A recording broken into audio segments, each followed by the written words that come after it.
don't see just where we're going. All the secrets in the universe whisper in our ears all the years to come and go. Take us up, always up. We will never pass this way again. We will never. Once it was known as the Valley of Heart's Delight. It was one of the greatest fruit-growing regions the world has ever seen. There were 6 million prune trees and hundreds of thousands of apricot and cherry trees. In the spring, the sight was breathtaking, a sea of blossoms, and the fragrance, you could smell it for miles around. That was only 50 years ago. Today, that valley is known as Silicon Valley, one of the most important technological centers in the world. What happened to all those orchards? Santa Clara Valley used to be an area comprised of family farms. Fruit farming is unique in that a family can make a living on only about 40 acres. But one by one, and in rapid succession, the family farms of Santa Clara County have toppled under the bulldozer and have been replaced by housing projects, freeways, and shopping centers. It takes nearly 10 years for a fruit tree to grow enough to bear for commercial use, but only about 60 seconds for a bulldozer to pull one up by the roots. Yvonne Jacobson is the daughter of one of the last few families still farming in the Santa Clara Valley. Her father, Charles Olson, came to the valley in 1899, and his cherries are famous all over the world. Yvonne became concerned about the passing of the family farm. She was afraid the small farm and the values that sprang from that way of life were fading from our memory. She was concerned that we would all forget what the family farm has meant to the development of California and to America. So with the help of the California Council for the Humanities, she set out to document all that was precious about the family farm in Santa Clara County. As an agricultural community, we had a settled way of life in which the people on one side of the valley were knowledgeable of people on the other side of the valley, where one knew the history of families on either side and for quite a ways around, where people shared the same experiences and were beset by the same problems. The same rainstorm ruined your crop as your neighbor's crop. You commiserated together. You had successes and failures together. Your children were born, raised, reared, married in the same area, and you watched them go off and become, in many cases, farmers or farmers' wives. And this sense of community, I think, is one of the things that those people who live here and remember that part of the valley miss the most. In our research and in my interviews with people, I am amazed at the number who will express and verbalize a sense of loss for what they had here, and they will often mention the aesthetics of it. It was so beautiful. It was unbelievably beautiful in the springtime. Thousands and thousands of trees in blossom simultaneously. I spoke to one man just last week who said to me that when you came down the peninsula from San Francisco and you approached the Santa Clara Valley, you could smell it. It was so beautiful. And I have talked to people, seasoned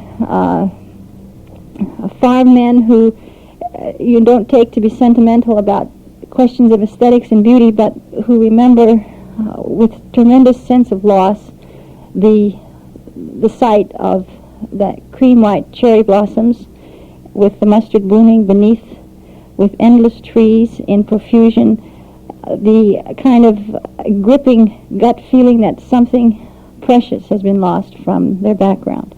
And I think that this is simply to record that this experience existed. I mean, it's not as if I'm trying to say, well, it's a terrible thing that the valley has changed. I don't think that change is necessarily bad, and I don't think this change could have been stopped. It would have been an impossible thing to do, simply because of the numbers of people pouring into California from all over the world. However, I think it's important for us. We see our task as recording that part of our history, and letting those people who are here who feel so unrooted or who feel rootless, to let these people know that this is a rooted community. We started out truly with roots in a sense of the trees being attached firmly in the earth, and that we had a system of values here which were passed on from generation to generation, and we had a sense of purpose and community, and that California is not the kind of cheap and flashy image that it is not only that. It is that, but it's not only that. I think that is the crux of what we're trying to communicate to people, that this is their history. Her friend and advisor on the project is Dr. Jeffrey Smith, Professor Emeritus, Stanford University. He's a humanist and a philosopher. Our program is not a sentimental one. We are not shedding tears. We are trying to recall the reality of the family farm and the values, the reality of the values that they fostered, with the idea that those values and those realities can be transposed on a larger scale, on a world scale. That's why we're interested in this program. It's not to stop the clock. It's not to inveigh against technology. It's to examine such massive world problems as the relationship of people to people working together and the relation of people to nature.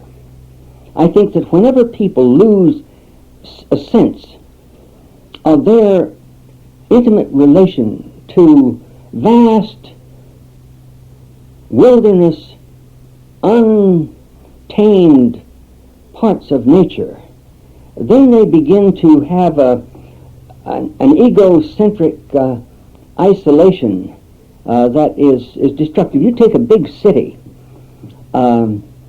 Everywhere you look, everything is processed. The people are processed. The women are just being processed in the beauty parlors.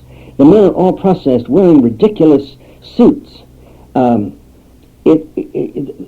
you see are things that are being processed. You look in the sky, it's filled with dust, planes, you hardly see it. You hardly see the night, the lights are so bright. There's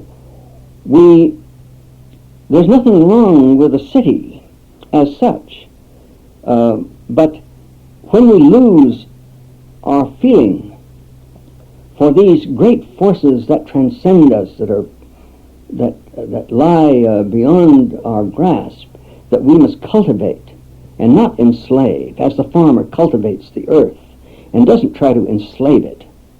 Only then, I think, can we survive as a human race.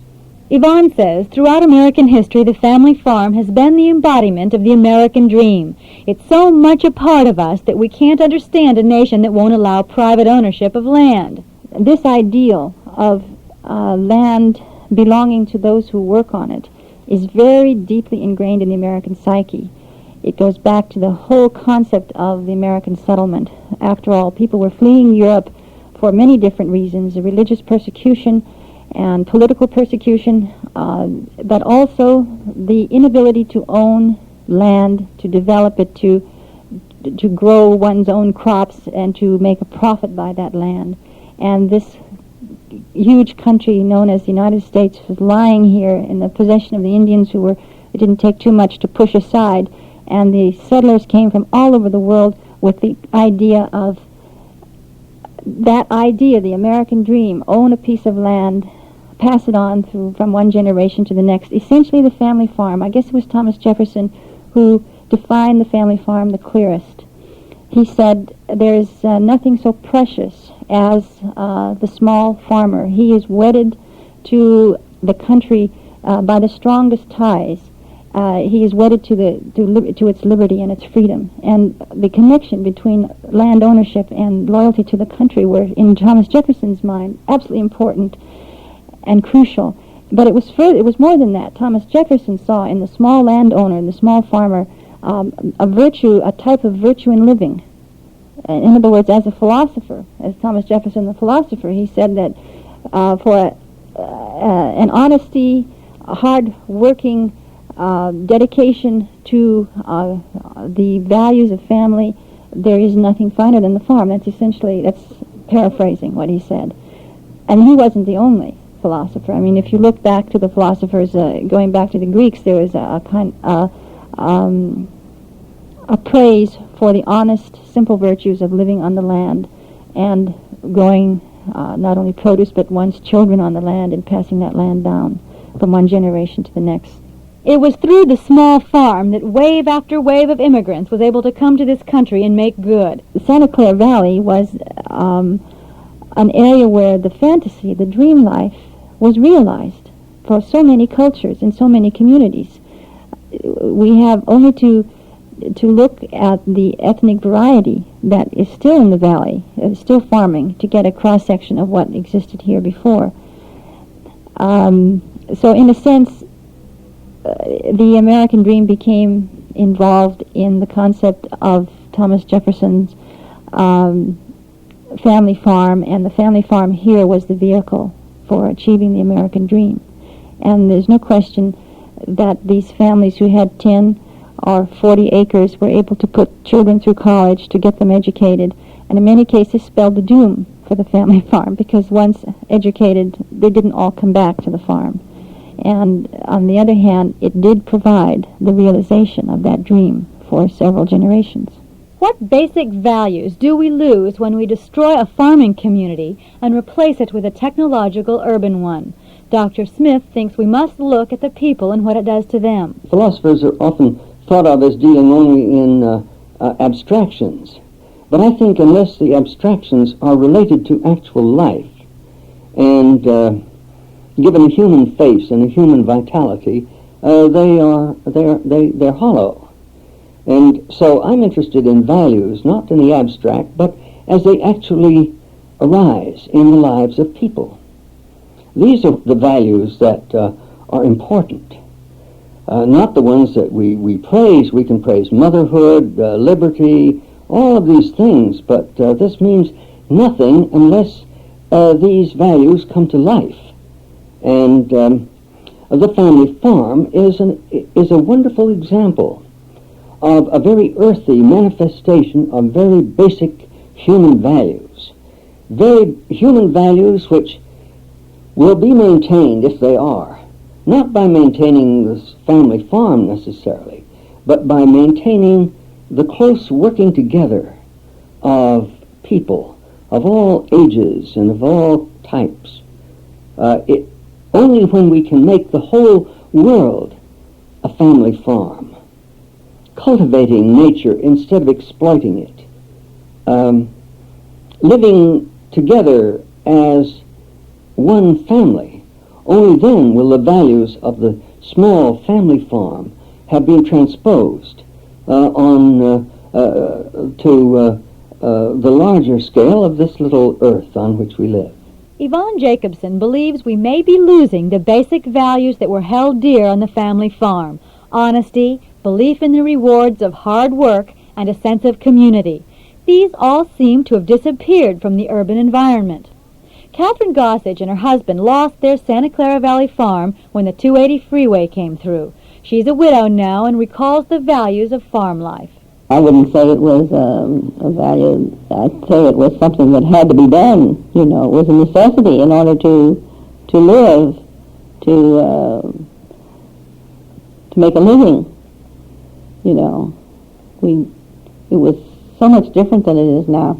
Today we have the welfare state. If you don't have anything, you go on welfare. Why, in those days, nobody went on welfare. If somebody had, no matter how poor we were, and we had no money or anything, but if some of our friends were in dire circumstances, my husband would always, hand them a little money. Whether we got it back or not, that was immaterial. Somebody would die and there was no money for a funeral. Everybody would pitch in $5, $10 and to pay for the funeral. We helped each other. It was different. And all the farmers, in this, in our area, and I suppose in all the other areas, knew each other and helped each other. You don't even know your neighbor next door nowadays. You never talk to them. Isn't it something? We knew all our neighbors. It was a hard life, but it was a good life, and you were down to earth, working with the earth, and I took care of my family. I took care of the vegetable garden. We had chickens and pigs, horses, and everything. Even when we were kids, when we came home from school, we had to go out and pick grass, for the cow and the rabbits that we had and the pigs. That was the first thing we did after we came home. We changed our clothes and did that. And now the children have nothing to do because there's nothing for them to do. That's why a lot of them, I think, get in trouble. Maybe that's one of the things on the farm, everybody was busy all the time. And even the children, there were little things they had to do. Nowadays, there's nothing for the children to do. So then some of them get in trouble.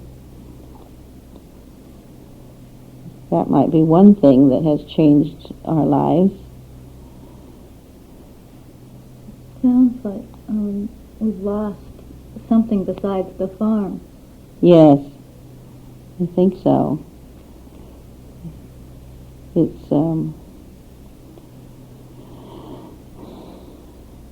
I don't know.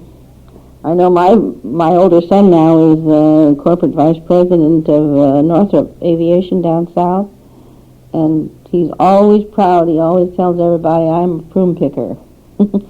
I used to pick prunes when I was a kid. All the kids worked in the summertime. My father passed away when I was about 16, and there were 5 of us kids and my mother, and we made enough in the 3 months of school vacation to live on the whole year, cutting apricots and picking prunes and picking walnuts. John Olson is Yvonne's brother. He now runs the family fruit orchard. He's 44 and already has seen tremendous change in Santa Clara Valley. He thinks that people and their values have changed because of the demands placed on them in an urban environment. I will say that one-on-one people are pretty decent. I think that most of the people are as nice as they ever were. I don't find too many bad people. But in the group, as a mob, as a large group of people, and everyone trying to do the best for themselves, it gives a different character to the community. And I see it very vividly in my friends and over the years, because they've had to push harder to whereas if there was only one insurance agency in town, now there's 10. Of course, there's 10 times as many people, but then that means you got to push harder. Whereas there was 1 or 2, garages, now there's 100 garages. So everybody's on a constant treadmill to get their share of the business, and therefore there is a change in the people. Albert Camarillo, history professor at Stanford, is also involved in this project. He thinks we should look at Santa Clara Valley and our attitudes towards family farms realistically. We're oftentimes nostalgic about many things, and I think the values that one normally associates with the farm, the family farm, and the cohesive family, and a network of friends and relatives that forms a community. Clearly there's been a breakdown of some of that community, but whether we want it to survive in our urban industrial society, or whether it can survive is a question I'm not sure of.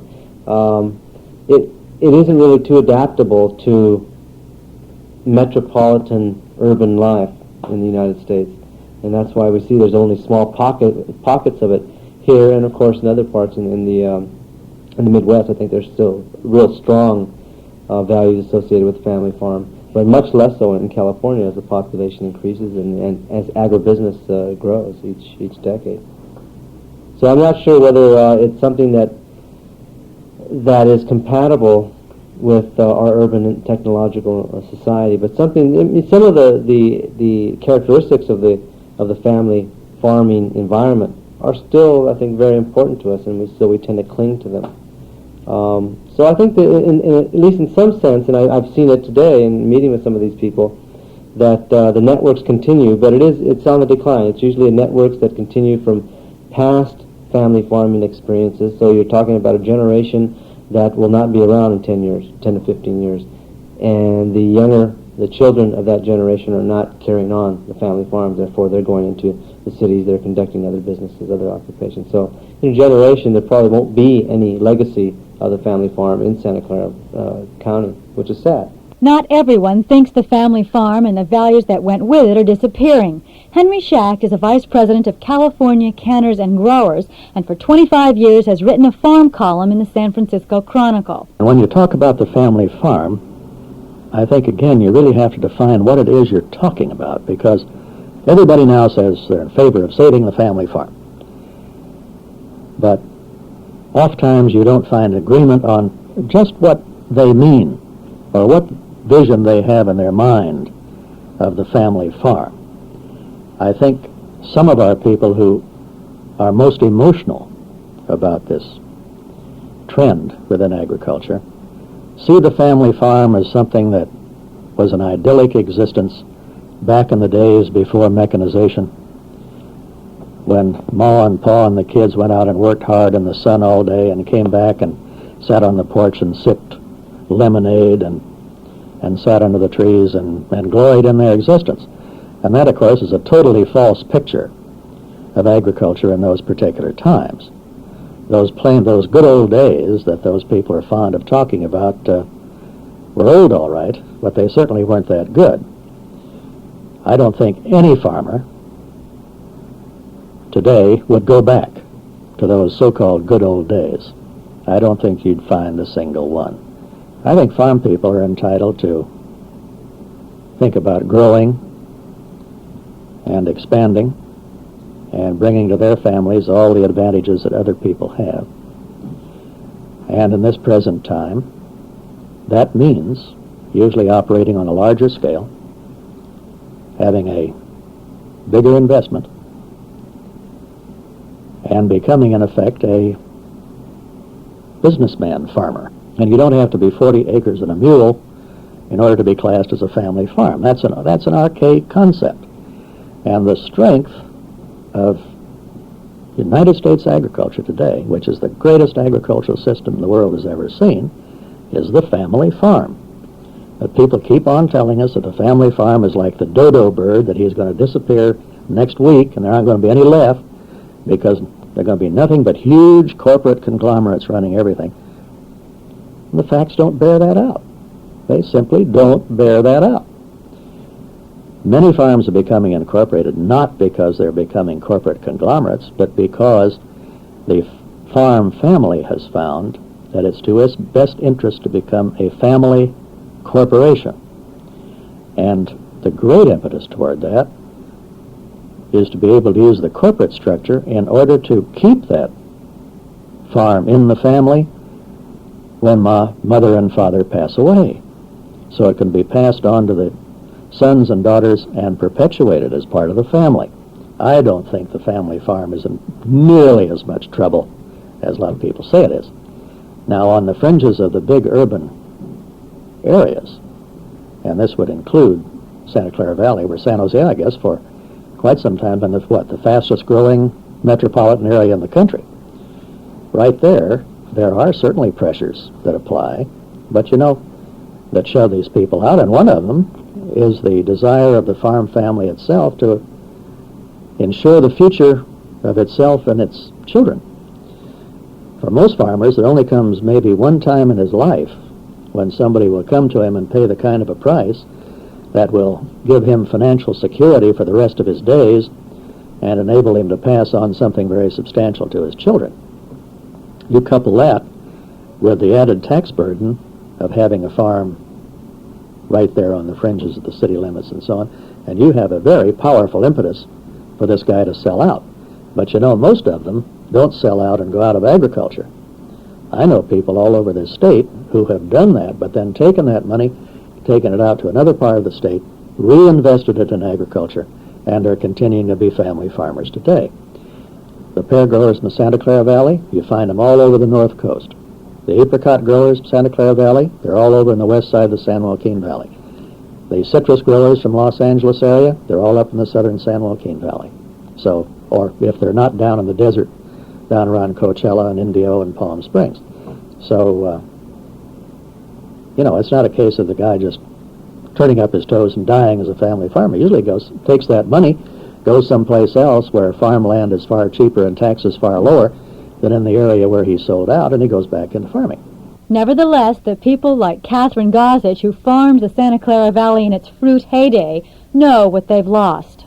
To me, it was the beauty of the farms and the beauty of the blossoms and all that I hated to see go.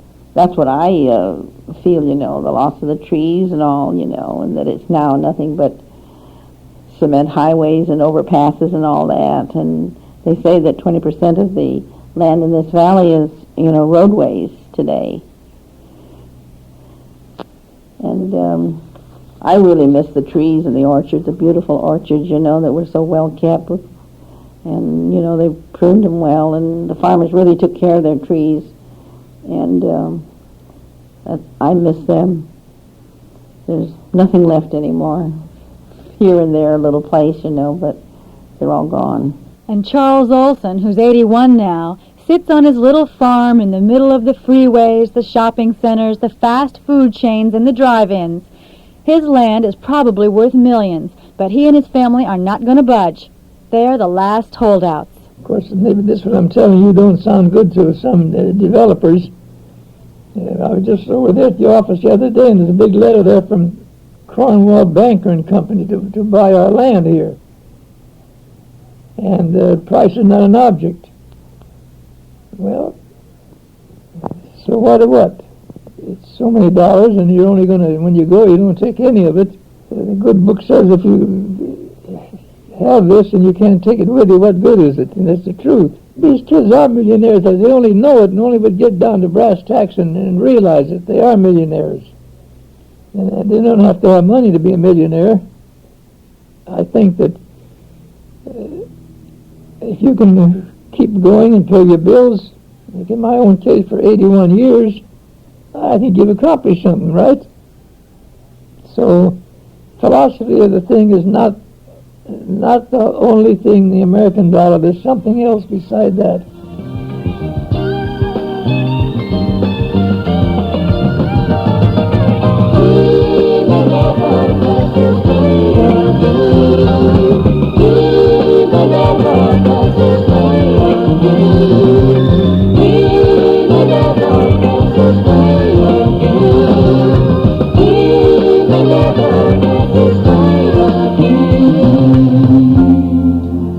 Next week, we'll take a further look at the passing farm in Santa Clara and why it disappeared.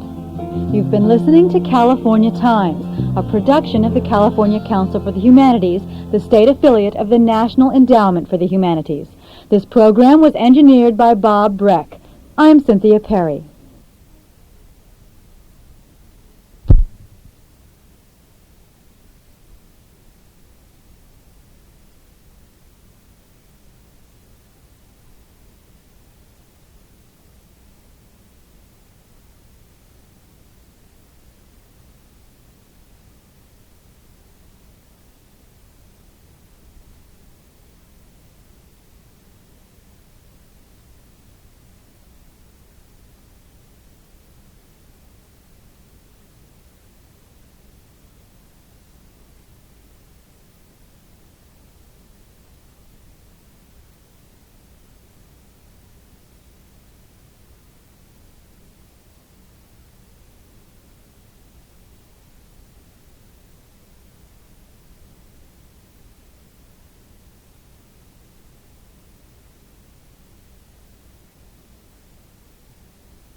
You're knowing, pleasure starts flowing. It's true life flies faster than I could ever see. You're here today, no future fears. This day will last 1,000 years. You want it to.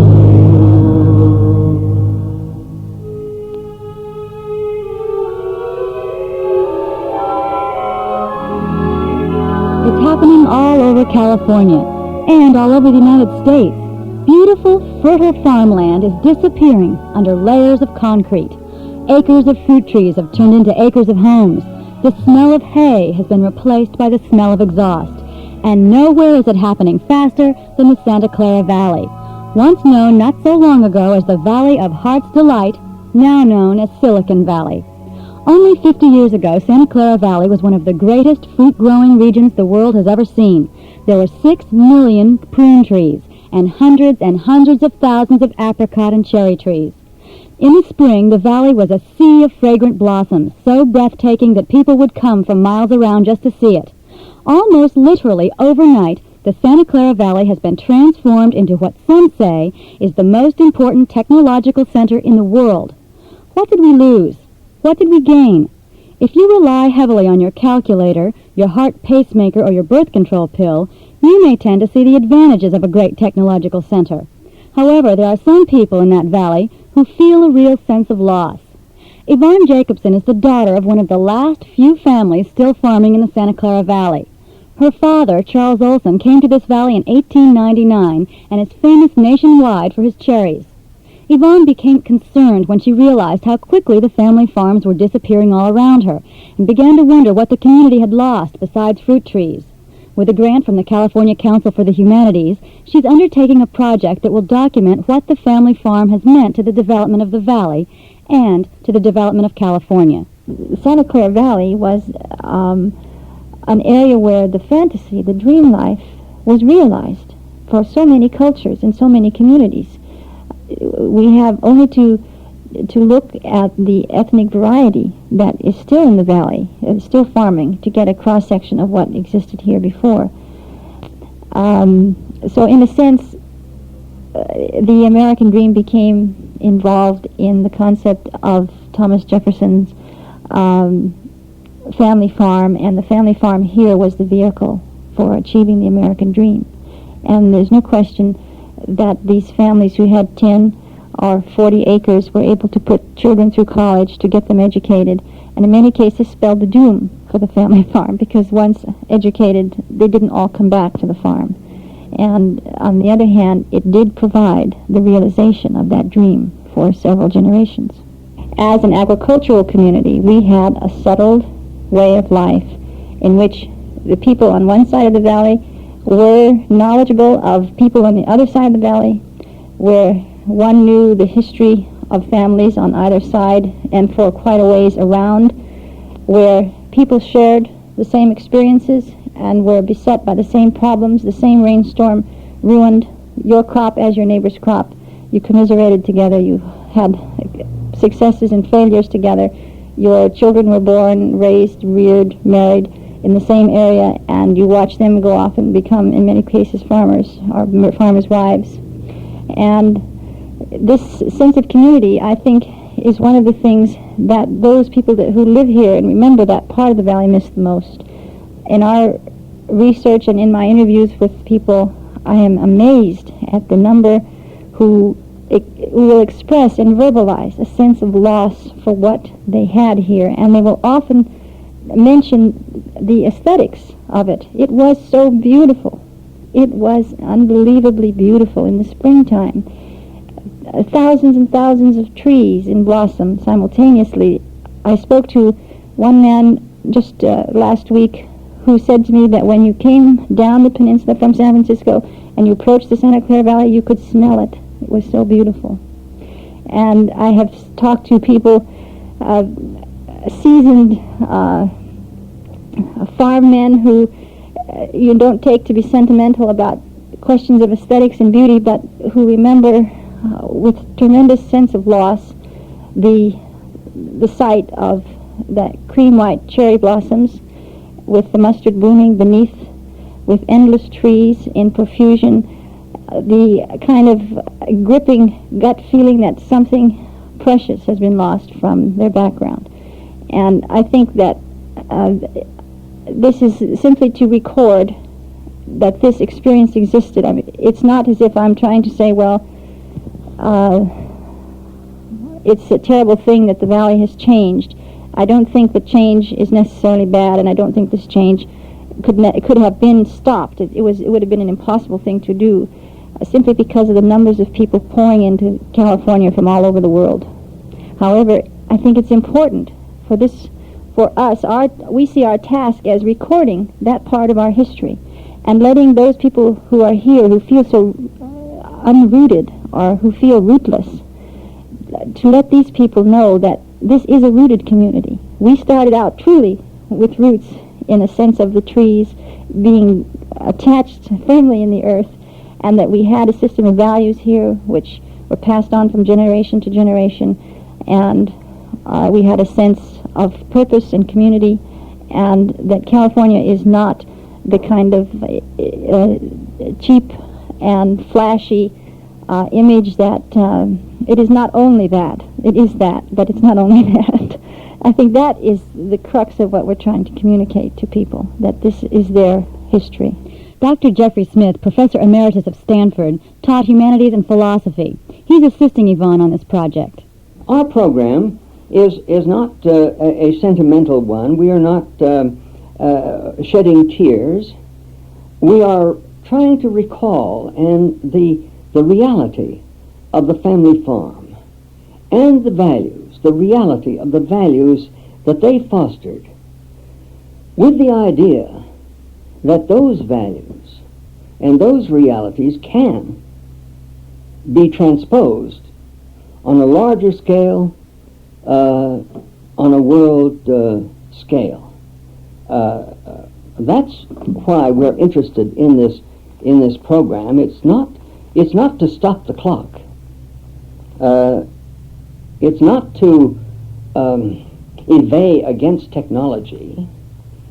It's to examine such massive world problems as the relationship of people to people working together and the relation of people to nature. I think that whenever people lose a sense of their intimate relation to vast wilderness, untamed parts of nature, then they begin to have an egocentric isolation that is destructive. You take a big city. Everywhere you look, everything is processed. The people are processed. The women are just being processed in the beauty parlors. The men are all processed wearing ridiculous suits. All you see are things that have been processed. You look in the sky, it's filled with dust, planes, you hardly see it. You hardly see the night, the lights are so bright. There's nothing wrong with a city as such, but when we lose our feeling for these great forces that transcend us, that lie beyond our grasp, that we must cultivate and not enslave, as the farmer cultivates the earth and doesn't try to enslave it. Only then, I think, can we survive as a human race. One of the values that Yvonne thinks we may have lost when we lost the farming community in the Santa Clara Valley is the sense of community, a sense that we can all help each other. Catherine Gossage is the widow of a farmer who had to sell his farm when the 280 freeway came through. She talks about the value of a community where people stuck together. I wouldn't say it was a value. I'd say it was something that had to be done. You know, it was a necessity in order to live, to make a living. You know, it was so much different than it is now. Today we have the welfare state. If you don't have anything, you go on welfare. Why, in those days, nobody went on welfare. If somebody had, no matter how poor we were, and we had no money or anything, but if some of our friends were in dire circumstances, my husband would always, hand them a little money. Whether we got it back or not, that was immaterial. Somebody would die and there was no money for a funeral. Everybody would pitch in $5, $10 and to pay for the funeral. Things. We helped each other. It was different. And all the farmers, in this, in our area, and I suppose in all the other areas, knew each other and helped each other. You don't even know your neighbor next door nowadays. You never talk to them. Isn't it something? We knew all our neighbors.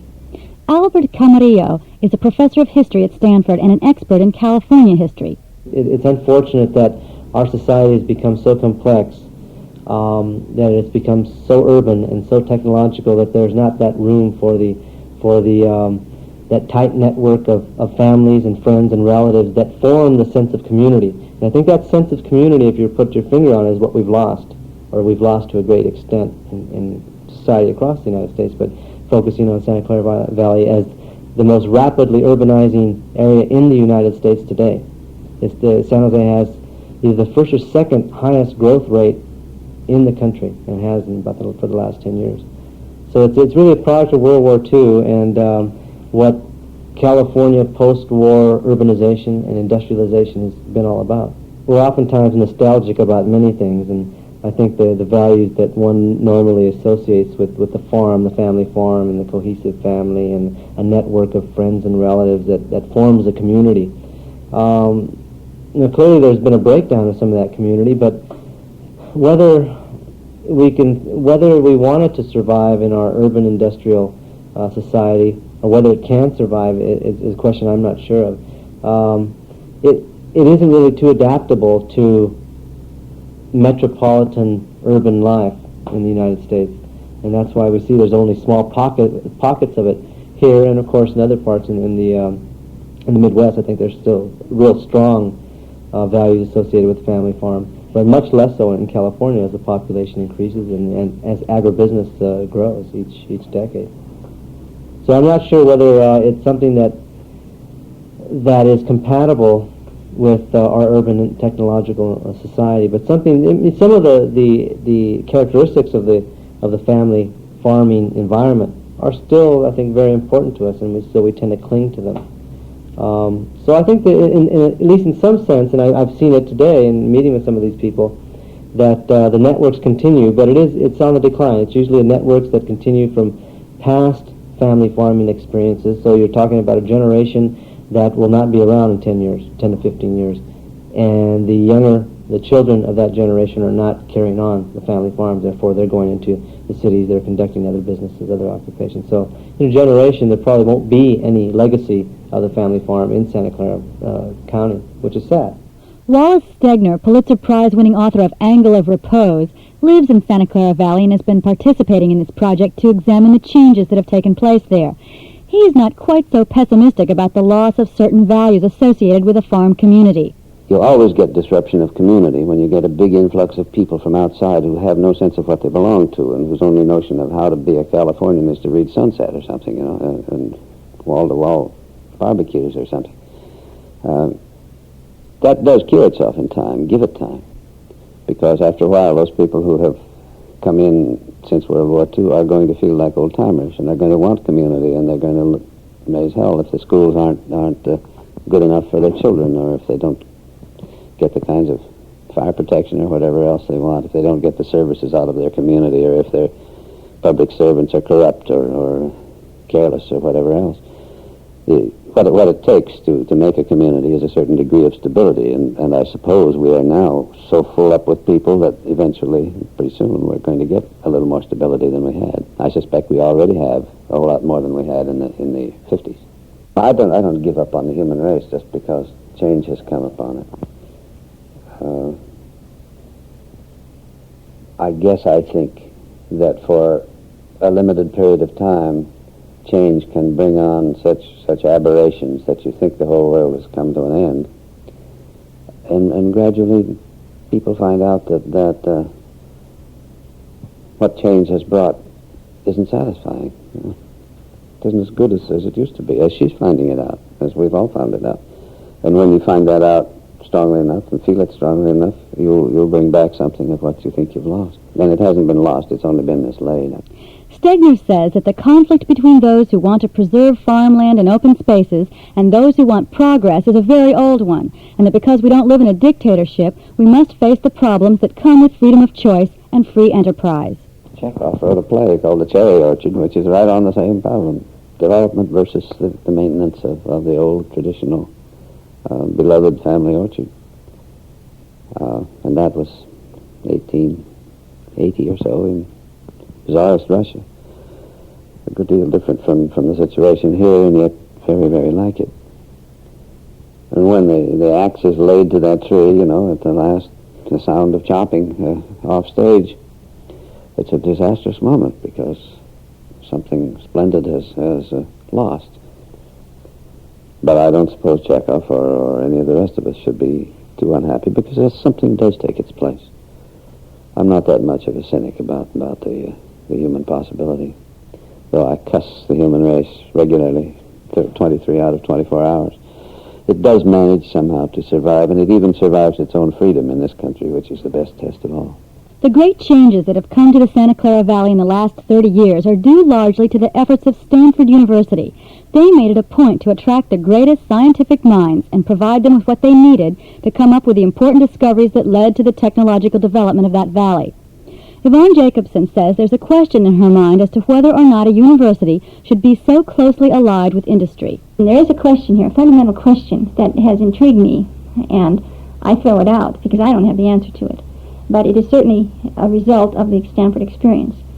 If you look at the universities in Europe, for instance, I can't think of any who have been instrumental in developing a heavy industrial development or technological development in the community to the same degree that Stanford University and MIT in Boston. In other words, the university has always been conceived in ideological terms as an ivory tower of research, and it was never considered the place where business would be involved with academics, or where the two would be married.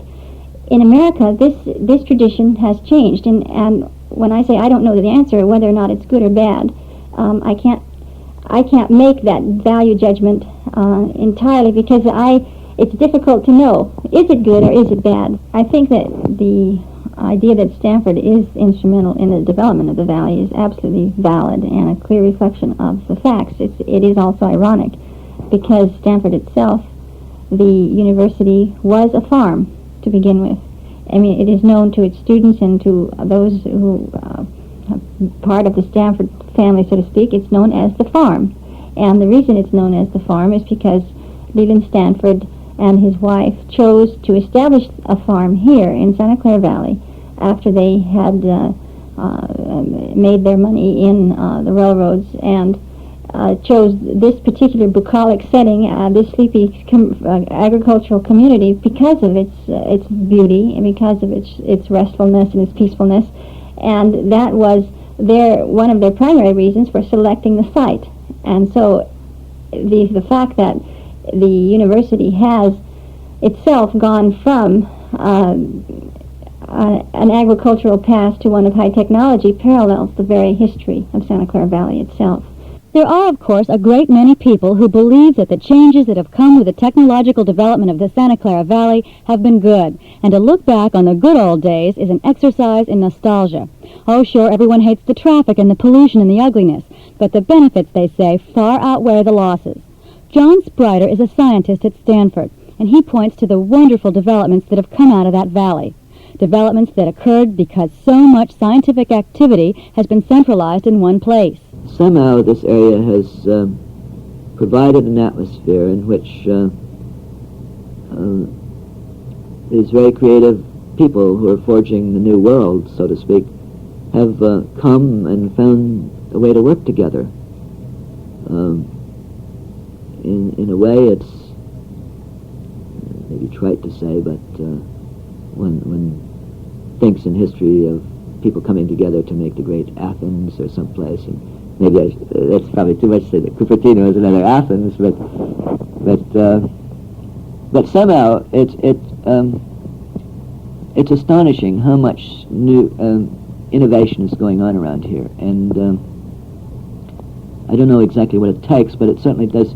You have to be able to pull very bright people together and give them some sort of they need a working environment that has probably libraries and equipment and other people to talk to. I think probably the most positive thing is that it's brought a climate into which, in a sense, the world of the future is being created. Bob Byers, a spokesman for Stanford University, thinks that the Santa Clara Valley is certainly no worse than any other urban area in the country, and in many ways it's a lot better. we have seen this area, I think, more than any other, is almost is a hotbed of life value style. Some things coming from all the way from backyard barbecues to hot tubs to jogging to well, most recently mechanical devices for taking care of dog dirt. I mean, it's all coming out of this area. The anti-draft movement has had its roots here. So has the modern technology. There's a constant flow of people in here trying to figure out why is this such a center of innovation and change and productivity. The one industry that has the two industries that have been really big contributors to America's international position are agriculture and electronics. And the reason is that there have been massive gains in productivity in both. Even some of the few remaining farmers have developed a philosophical attitude about the disappearing farm. Ray Bennett knows he'll have to move on soon. Farming is becoming harder and harder on him. There are no support industries nearby. There are zoning problems because suburban neighbors do not like the noise of tractors in the early morning or of things that go moo in the night. He says all the kids regard his farm as a playground or worse, as a place to vandalize. Oh, sure, I'd rather have it the way it was, but you can't stop progress. But you got to remember, too, that before the orchards were here, there were people farming grain here. And before the people came and farmed grain here, there were people who had vast cattle ranches, probably 6 of them on the whole damn county. And before they were here, the Indians were here. So don't tell me we should have saved the orchards. What about the grain fields? What about the Indians? That's life. That's progress. I think that you've got a very clear choice in this world. Either you have progress, you change with the times, or you die on the vine. It wouldn't be the way it was 40 years ago, even if there were no urbanization. There wouldn't be a farm every 10 acres like there was, even if there were no urbanization. Because when I was younger, in the early 30s, anybody with 10 acres had a job in town already because they couldn't make a living on the 10 acres. Or their wife worked in town and the husband took care of the farm. And so there were 2 job people way back then. If you had 50 or 60 acres in those days, you might have made a living on it or gone broke on it during the bad years. So if there were no urbanization in Santa Clara County, there wouldn't be any 10-acre farms. You would have some very large commercial-type farms which would have been bought up over a period of years. As these older farmers died off with their little 10 acres, they would have sold them, and somebody would have accumulated this land into some large, massive, quote-unquote, corporate farms, and we'd have these little pickets out there saying we don't want Standard Oil in the farming business, or we don't want to give government water to corporate farms. So things don't stay the same. Urbanization isn't the only thing that can wipe out agriculture in Santa Clara County. Oak root fungus would have probably wiped it out. Even, the trees, the replanted trees in Santa Clara County never did as well as the original orchards did, and by this time we'd be in the 3rd time around, and it would be very limited as to what crops you could grow. So the trees probably wouldn't be here anyway. But in the face of everything around Yvonne and the clear realization that her own family's farm may very well be the next one to fall to the bulldozer, she clings to the idea that there is still something there to preserve. We may be more dependent on technology to solve the problems that we find ourselves in now than we have ever anticipated. So we can't look back at an old way of life and with a nostalgia. However, the point is that the values that way of life embodied should not be forgotten. Those values are universal values, and those values are just as important today as they were then. The values of the family as a strong unit, the values of a community working together after similar purposeful goals. The value of honesty in personal relationships, this was very much a part of the Santa Clara Valley experience. I think of the American experience, that you, in your business dealings, in your personal dealings, honesty was essential. I have heard old-timers talk about how fruit deals were made on a handshake, and this is a proverbial way of life in small communities, but it's true. And those people who broke the code of honesty were very well known and labeled, and their reputations went with them for the rest of their lives. And these values, the care of the soil, for instance, the preservation of the health of the soil was a part of the old tradition. In other words, ecology is a new word, but it's been practiced for many, many generations among farmers. These values are universal, and they're still as worthy today as they were then. And the secret is to translate some of these values of personal relationship, community, sense of community, into today's technological society, so that it is infused with a kind of humanism. Every 24 hours, we lose 12 square miles of America's farmland to progress. Santa Clara Valley is just a microcosm of something that's going on all over California and the country. And with every acre that is paved over, with every meadow that becomes a shopping center, and with every tree that is dragged out by the roots, a little piece of the American dream goes with it.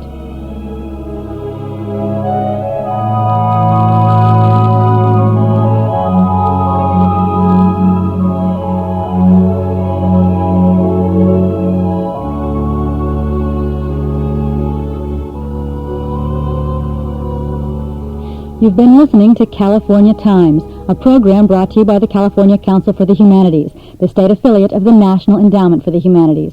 This program was engineered by Mike Baird of High Speed Tape. I'm Cynthia Perry.